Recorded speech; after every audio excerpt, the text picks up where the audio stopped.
মানুষ আল্লাহকে বাদ দিয়ে, আল্লাহর আইনকে বাদ দিয়া নিজেদের মন গড়া থিওরি মতবাদগুলো মানার একটাই কারণ, তারা মনে করে আল্লাহর ক্ষমতার পাশাপাশি আর কারো ক্ষমতা থাকতে পারে, আল্লাহর শক্তির পাশাপাশি আর কারো শক্তি থাকতে পারে। এই জন্য তারা আল্লাহকে বড় ক্ষমতাশীল মনে করে, আবার সমাজের অমুক নেতাকে মনে করে বড় শক্তিশালী।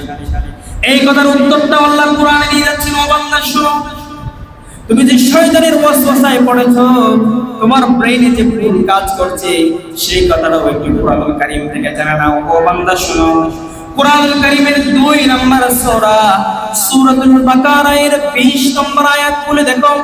আল্লাহ পাক রব্বুল আলামিন বলছেন, ওয়ালাউ শাআ আল্লাহু লাযাহাবা বিসামিইহিম ওয়া আবসারিহিম ইন্নাল্লাহা আলা কুল্লি শাইইন কাদির।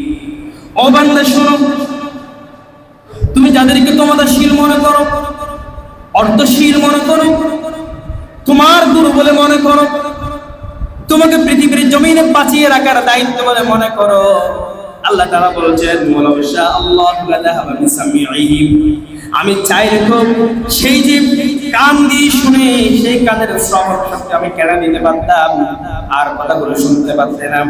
ওয়া আবসারিহিম, তার চোখ দুটো আমি উপড়ে ফেলতে পারতাম, চোখ নষ্ট করে দিতে পারতাম।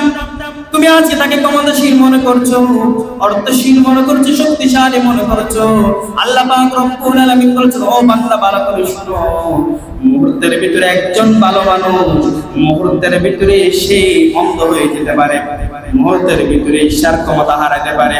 আল্লাহ তাআলা বলছেন, ইন্নাল্লাহা আলা কুল্লি শাইইন কাদির, সমস্ত ক্ষমতা, অর্থ সবকিছু কার হাতে বলেন? আল্লাহ হাতে। বলেন কার হাতে?